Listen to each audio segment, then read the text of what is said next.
Hello, everyone! Welcome back to Let's Play Path of Exile with me, EclecticAndrew the Gamer, and our Eclectic Witch, who I am sadly going to have decided to take this Ghost Wraith off of her and leave her with nothing. I'm kidding. I'm gonna put this other unique item I have in my stash onto her, the Dendrobrate, or whatever it's called.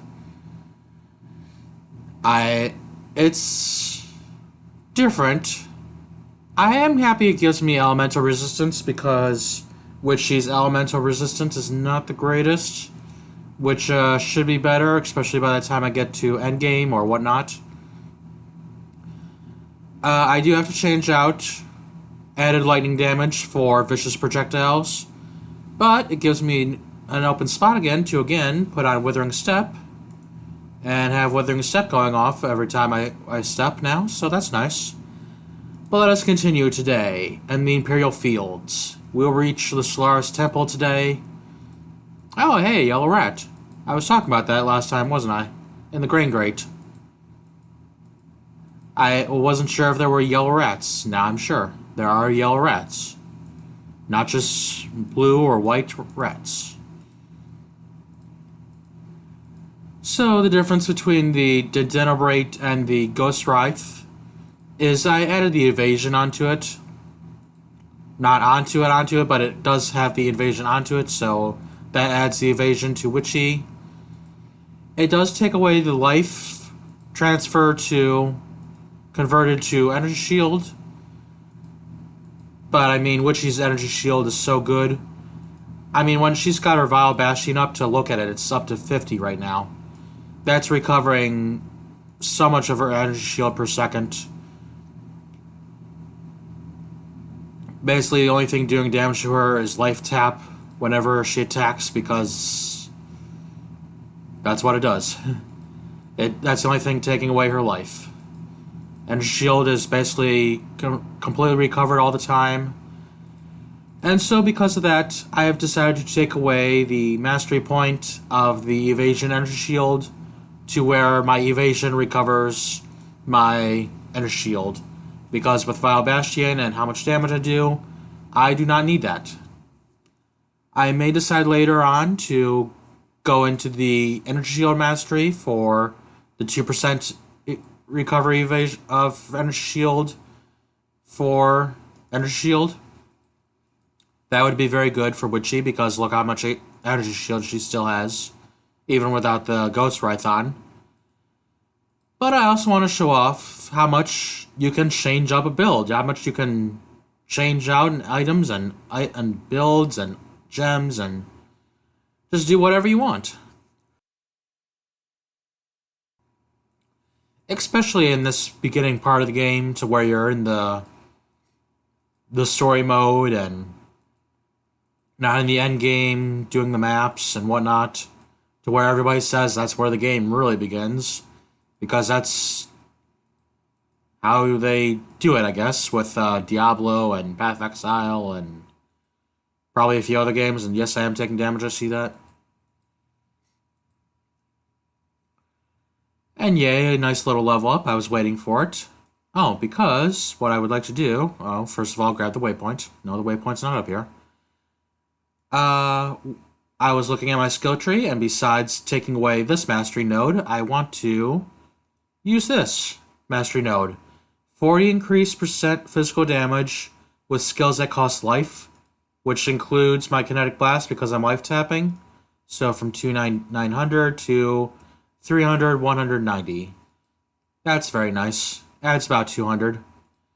But I mean, that will really stack up as I gain spell charges and power charges, and all the charges and everything that cumulatively multiplies with the power charge on critical and the power charges from my tree. And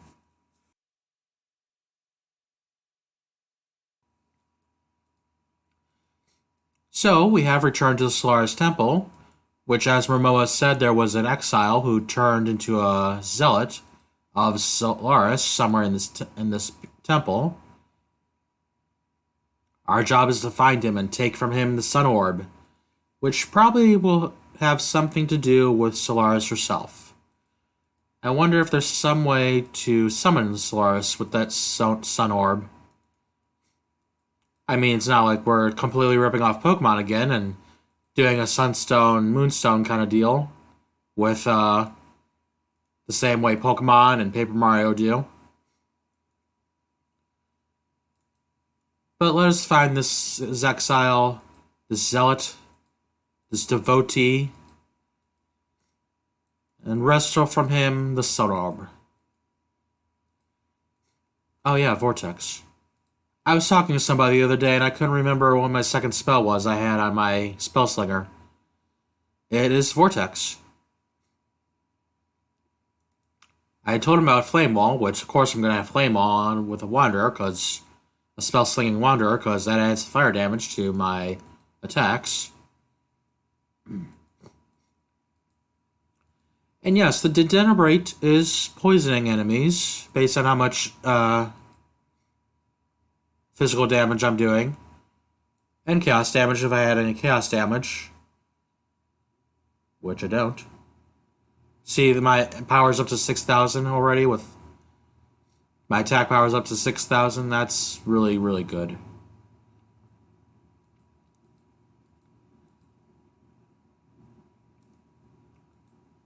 I would like to sometime soon enter the third level of the what's it called, Labyrinth. But I'm not sure we'll be able to do that too soon.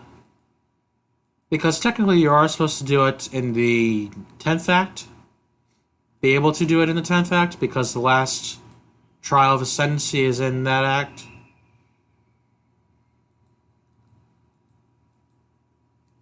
But because I'm in Standard and I have all the trials already solved, I should be able to...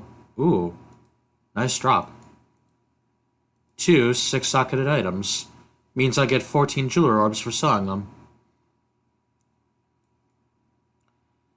Because having a 6-socket item and you sell it to a vendor, you get 7 Jeweler Orbs for it. Now, if it were 6 linked items, I would get, what, 20 fusing orbs? I don't remember for sure if it's 20, but I think it might be 20. Oh, here we go. No, not yet. I thought we found the area where Dahlia was, and now we have. Because, see, where Dahlia was sitting, the waypoint has been destroyed. The laboratory has been closed up. And there's now a portal underneath where that throne was for Dahlia. And here we have the Zealot, Dawn. Dawn of the final day? No. Till dusk, till dawn. We will defeat these exile zealots of these gods. And we will find a way to summon these gods to be destroyed by us. And Sin. Like, Sin is obviously doing the destroying. The finishing off of the bodies of the gods and goddesses that we're fighting. We're just making it able for Sin to approach them, I guess. It's almost as if Sin isn't at full power. So he's not, or he doesn't want to do battle and cause havoc with him having to do battle with the gods himself. So he's just kind of leaving it to us. But yeah. I believe there's a crafting recipe. Yep, right there. So, one more thing I want to do. I should have taken care of it a minute ago, but I will take care of it now. I will add a point here and go up into this branch to get depth perception. And I believe I will also take on this... I talked about this earlier on in the series, didn't I? Gain more accuracy based on intelligence. Kind of doubling up on something we were talking about earlier in the series. And now, my Kinetic Blast has almost 100% chance to hit evasive monsters. With both hands. So that's going to increase my damage a lot too. Because see, that increased already the damage from 3,100 whatever to 3,800. So another 700 points. Give me a moment and I'll meet you outside of the Lunaris Concourse. I'll meet you there as soon as possible. Hello, we're back at the Lunaris Concourse, of course. This is called the Lunaris Concourse, right? Yes. No longer the Ebony Barracks. And did you notice something stupid I did earlier? I accidentally took this mastery off when I should have taken this mastery off. Whoops, there we go. Yep, there we go. That's better. Yeah, saw that when I had a little pop-up appear saying I was regenning. Also, I noticed something else while I was off screen. I want to take my cast my damage taken, put it here, Stone Golem here, Grace, Blind, Frost Shield, Summon Holy Relic, and yeah, that's much better. Nothing's gonna be casting on damage taken yet, but we'll work on it. Whoops. All my things are dead. Okay, so, Lunaris Concourse. Let us go to the Lunaris Temple. Yay, forward progression. Just like at Solaris Temple, we have another exile turned zealot at the Lunaris Temple. Which you can guess what that means. We have to go through all 3 sections of the second level of the Lunaris Temple again. With the slightly rougher monsters, slightly rougher randomization of the map building. It's not too bad. I've hardly ever having to redo the Lunaris Temple the second time around. But the Lunaris Temple Act 3, yeah, that can be rough. All those, especially when you first meet up with the projectile miscreations. Oh, and here's a little buddy. Lucius, Nightbringer Lucius. There was also a Daybringer, whatever he's called, back in the Solaris Concourse, but we didn't meet him because he's in a stupid place where you never really have to meet him on your way to go to the Solaris Temple. Whereas in this case, where the Lucius is always going to be right where Grievous was. So, now we're here in Lunaris Temple. Looks very pretty now, doesn't it? Instead of all bloody and gory like it was before. It is icy, moony, pretty. Whoa. Soul Eater. Which one has the Soul Eater? This one. The one behind the one I'm attacking. No, where did it go? Oh, do I have Corrupting Blood on me? No. I thought... Oh, that's my life tap, I see. Also, I'm getting frozen. That sucks. Excuse me one moment.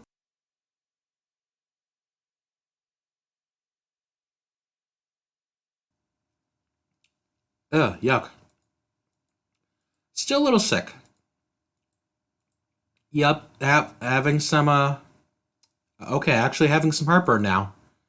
Having some acid reflux. But you don't want to hear about that, do you, everyone?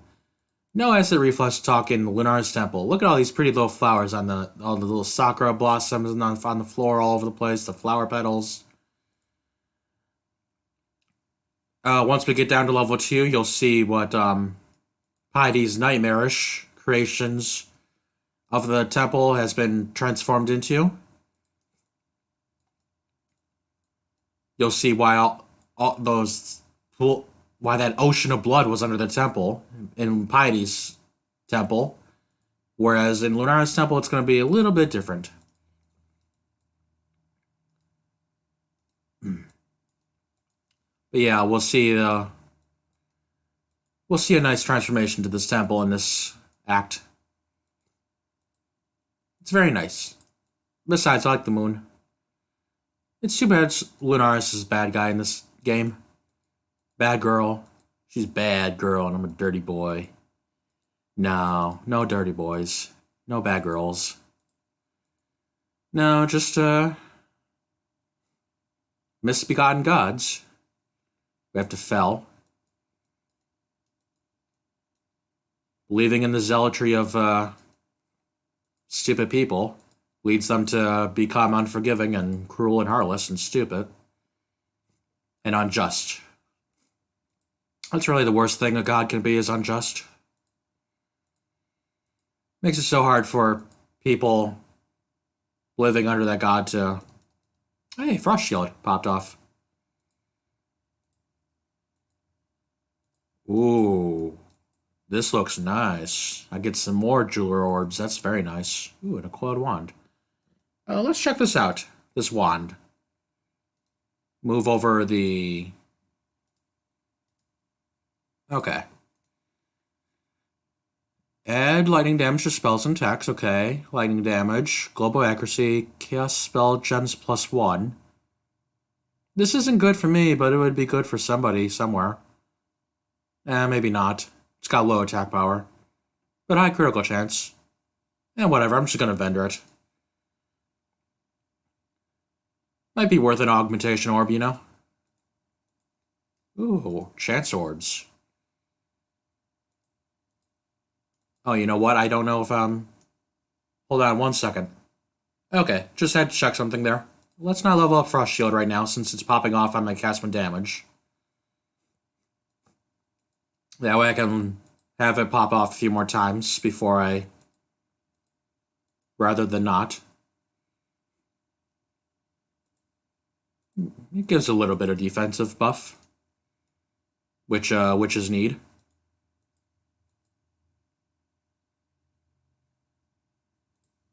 Actually, every character kind of needs a lot of defense buffs. That's why all these auras and spells and everything are very good for having on cast and damage and cast on melee kill and everything. Any way to trigger it without using the buttons makes it very easy. And there's the waypoint, of course, right next to the entrance to the level 2. And yes, all that blood, it wasn't blood. It was blood-soaked water. So those crazy people bathing in the blood was actually bathing in blood-soaked water. Not really much difference there, but now the water has come and cleared out all the blood, and there's flower petals all over the place in the water, I think. Aren't there? There should be. I wonder why there isn't. There used to be. Maybe it's just a graphic detail I'm missing because of performance issues or something. You know, graphics-wise. Performance. Graphics. Performance? Why do they call it performance?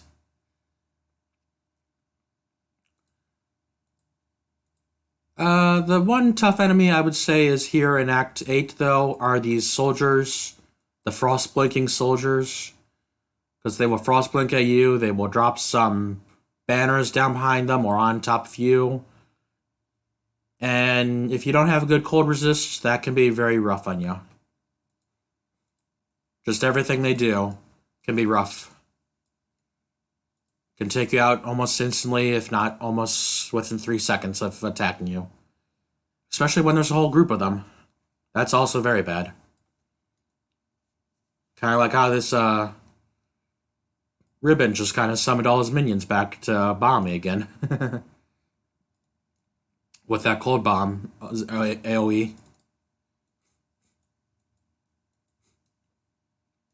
Yay, level up Tornado. Yeah, I mean, you get to see all these little glittery powder all over the place, but, I'm not seeing any flower petals in the water like I usually do. I wonder why.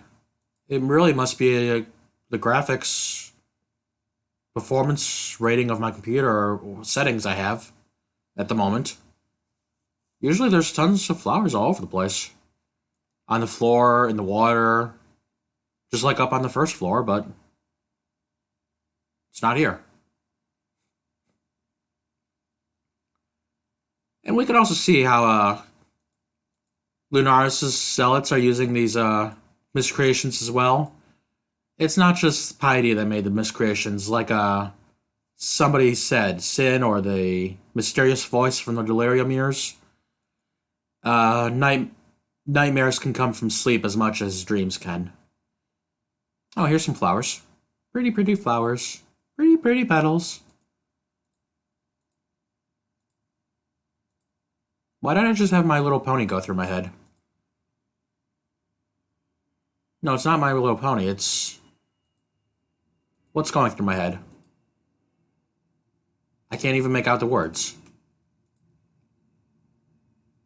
I hate when that happens. When I get something in my head and I can't even hear what it's saying. Ooh, Vitality's leveled up. You know, actually, my level up Vitality. Take away some of my life. Ooh, jackpot. Jackpot on the life. But I'm also going to bring up Clarity as well. Which, isn't it socketed to Arrogance? Weird. I don't know why that didn't bring my life down any, but hey, lucky me, I have jackpot life. Lucky sevens, baby. It's time to play the lottery, because I've hit the jackpot. I kind of need the lottery right now, don't I?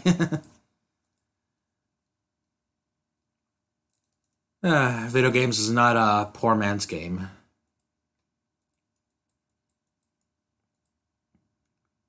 Well,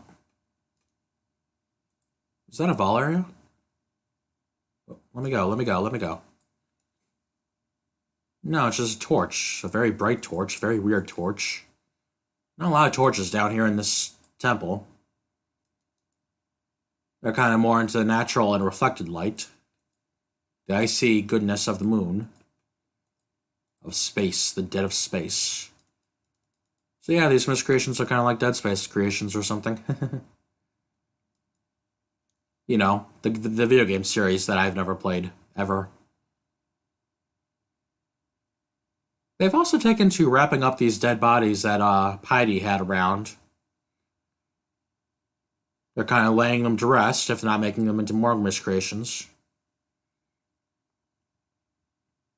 See, these torches are so weird. Makes it seem like there's a Vol area around here. But yeah, there's still just the same 3 parts of the Lunaris Temple level 2 to go through. Still looking for the access to the 3rd area right now. Ooh, look at these monsters. Oh, is that the Chaos? No. What may have just happened was my obliteration. Because I thought I saw a lot of Chaos pop at me, and I was wondering if it was the Chaos Exile. There's a few exiles, you know, rogue exiles, here we go, that are very tough for me to fight sometimes.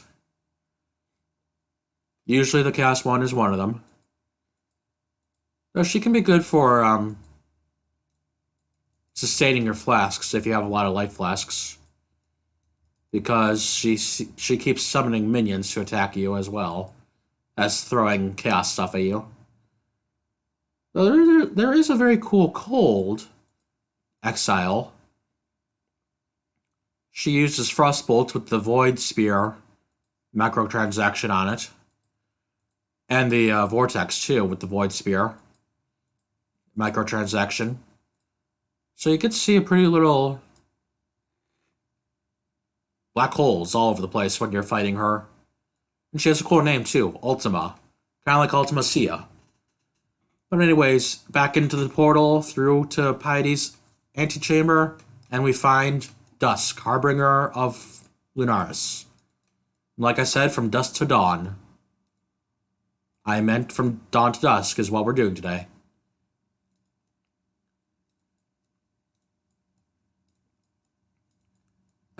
He's an archer, of course, and what you will notice is he will charge up his attack like that, with that blue light there.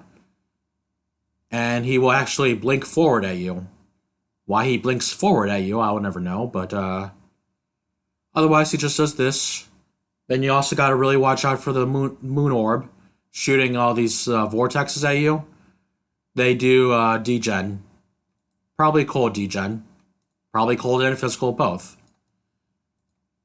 Just knowing how much damage it does a lot of damage, as you can tell. Otherwise, there's not really much to watch out for except for the Moon Orb's attacks, and just take down Dusk, and the Moon Orb will shrink down so you can pick it up, and take the Sun and Moon Orbs to the Harbour Bridge. Crafting recipe, of course. And the Harbour Bridge. Well, the river, as we can see in Sarn, has this big old bridge we were never able to cross because the Ebony Barracks were blockaded over on the Solaris Concourse. And since we never went to Solaris Concourse, I'm... Oh, that's why we didn't see... That's why we didn't see the Dawnbringer, Daybringer, whatever he's called, because we did not go to the Solaris Concourse.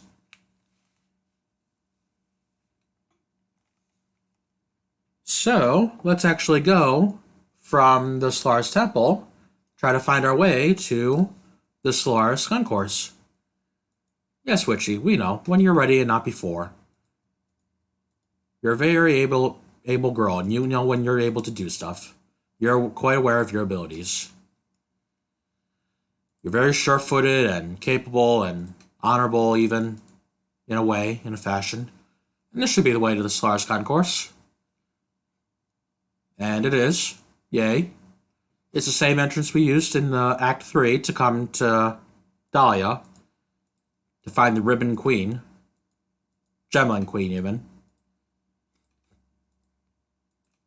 Bunch of fire touch, exile, blackguards, soldiers, working for Solaris now. And Daybringer should be right around here somewhere. Come on, die please. Oh, pick that up, pick that up. Yes, restore that which has been lost. Where is he? He should be somewhere behind the waypoint, I believe. Which I believe the waypoint's right around here. Ooh, a smuggler's cache. Ooh, yes. You remember before a few episodes ago I said I picked up a green thing? It was one of these contracts. I accidentally picked it up. And what you can do if you pick these up and don't want to do them right now, you want to do it at some other point in time. You don't want to have it carried around in your inventory until you do or don't do the thing. Take it out of your inventory, set it on the ground. Yay! What was that? Ah, I wish I had a blink spell. But I have Weathering Step.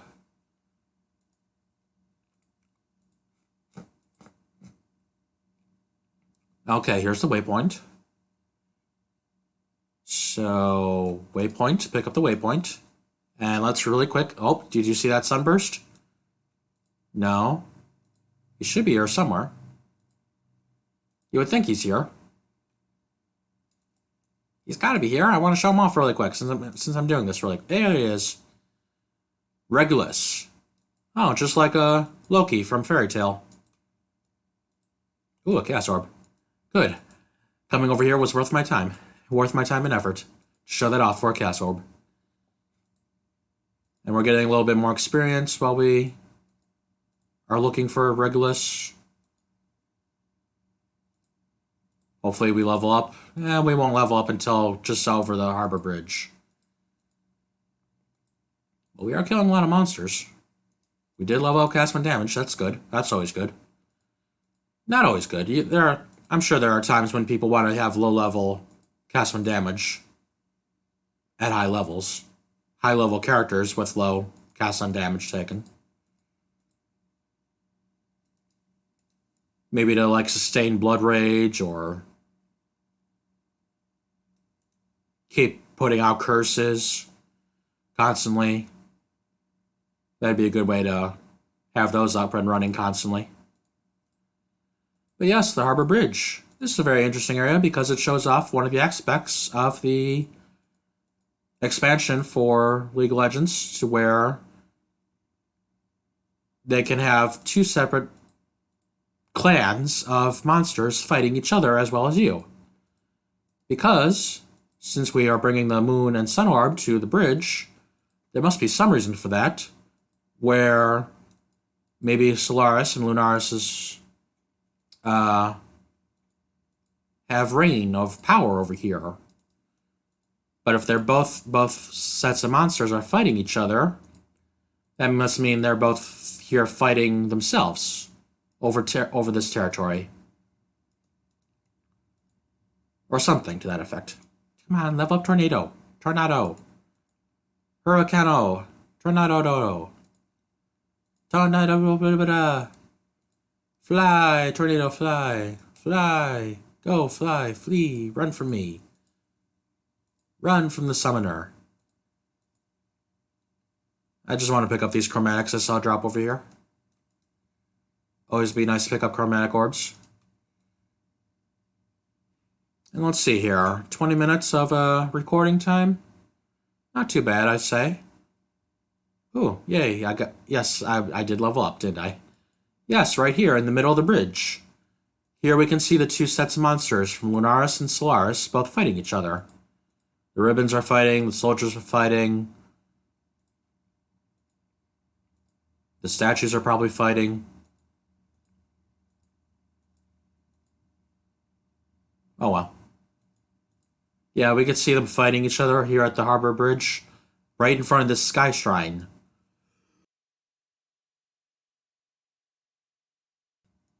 And we can see this is kind of seat of power because there's a statue of the sisters. And there's these two doors leading back towards the aqueduct or something. It's because you see the Harbour Bridge kind of has a causeway coming to it, like an aqueduct from the mountainside. And that's where we'll be heading next, to find the beast. Find the remains of the beast again. But first I want to use my skill points one more time. And what I want to do... What do I want to do? I'd come to a decision, and I'm kind of just second to guess in that decision. But you know what? I'll do this. I'll do that. And I'll do this. So that give me... Oh, my level up had already caused me to lose my jackpot anyways. Oh well. Ooh, 300 more energy shield. 200 life? Jeez. Very good, very good. That's, I especially got so much more energy shield because gained 3% of maximum life as extra energy shield. So that's basically 39 more base energy shield. Now, give the Moon Orb and the Sun Orb to the statue of the sisters, and they come to life. And good God almighty, are they pretty. Very pretty statues, and they're fighting each other. They're feuding sisters. They're having a little statue catfight. Good thing we don't have any mud in this arena. Of course, they are kind of creatures of the sun and moon. They're creatures of the sky, the day and night sky. They're not going to be fighting and wrestling in the mud. And they're doing some damage to each other. Yes, Lunaris the eternal moon, Solaris the eternal sun. As you can see, Solaris fights with her spear. Oh, crap. Oh. I thought they started attacking me. Oh, I am taking damage. Oh, this is hilarious. And Lunaris attacks with her crescent swords. Kind of her batleths. Only whereas Klingon batleths were crescent facing forward, Lunaris' scythes are forward facing scythes, crescents. Let's attack them. Let's deal the damage to them. Let's help them fight each other. Win the war. Oh, crap. Watch out for that. That is one of Solaris' strongest attacks. That little scorching ray. Actually, both goddesses are very strong. That little cross-section attack of Solaris is very strong as well. Want to watch out for that. Basically, you're safe from Solaris if you stand behind her. Just don't slap her booty or she'll clap your booty. Clap your face, your booty, your everything. That's what she'll do to you. Okay, Solaris is back. Let's watch out for her attacks. Always stay behind her. Ow. Watch out for the... Because also you can tell the orbs are kind of, now resting over here on the pedestal where the statues were of the sisters. And they are attacking you as well as the sister that they are feuding with. While they are in orb form. So, bring Solaris down to like every quarter Or I don't know what brings them, what changes there makes them switch between orb and statue form. You just deal a lot of damage to them and they will switch periodically. Lunaris, I don't find Lunaris very threatening. I find her more threatening as an orb. And actually, since we're about to kill her, we're going to see her almost permanently orbed. But, it used to be the orbs would keep attacking you, especially grow stronger after you defeat one of the sisters. But now it seems that the orbs no longer attack you anymore, they're just out of energy, just floating there. And now the sister attacking you is a little stronger with their weather effects added to the field. Because the orbs would kind of have the weather, the little... They have weather effects to them. That's what I call them. And now with both sisters defeated, Sin will come down and destroy the orbs once and for all. And the sisters are defeated, and no longer feud anymore. And now we can talk to Sin? Yes, Highgate Mountain lies ahead. Beast Slayer, and a debt that is long overdue. Yay! Oh, really? The goddesses of the Marikath? No, I don't imagine you would know, especially why they would not take highly to our endeavor.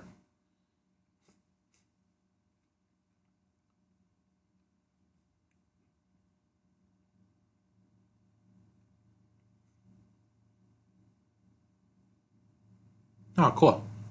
We are mortal. More forevermore. Soul of Solaris gives us more defense when there is one enemy nearby us, and we take less energy area damage from hits sometimes. So Lunaris gives us additional defense when there are multiple enemies near us. It increases our movement speed when there are enemies near us. Cool. I don't really know if I need any of their souls. You know, their Pantheon powers. But yes, from the Sky Shrine, we can now enter the Blood Aqueduct. I think this is the same aqueduct that we came to before over on the side, by way of that pulley of Dominus's. Dominus had a weird obsession with pulleys, it seems. He would just make pulleys all throughout Sarn to get around. Or because he made a pulley system to ascend the mountain that we'll see here at Act 9. And what am I doing? What am I doing? What am I doing? I'm just playing the game. I'm not paying attention. I'm not doing my thing. I'm not let's playing. I'm just doing my thing. Do the thing. Julie. Do the thing. Okay. We have defeated Solaris and Lunaris. Let us go back to the Sarn encampment to see what everyone has to say about our victory over the goddesses. Sin, nothing. Clarissa, nothing. Gregor's gone. Gone to travel to find his way home, and hey, Momoa. Yes, you have freedom. Divine Tyrants are now gone forevermore. Yeah. Okay, it will simply be you. But yes, I'm sure all of Sarn will thank us. Everybody thank me. Get down on your knees and thank me. Oh, Hargon has something to say too. That's cute. I am taking them out at an alarming rate. Oh no, you're not complaining at all.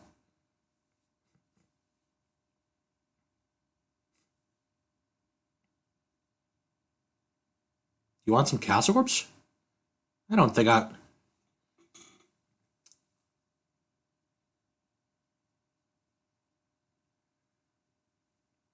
Sure. Chaos and Mayhem. He's an agent of chaos. Well, that will be all for today. I hope you had a good time today.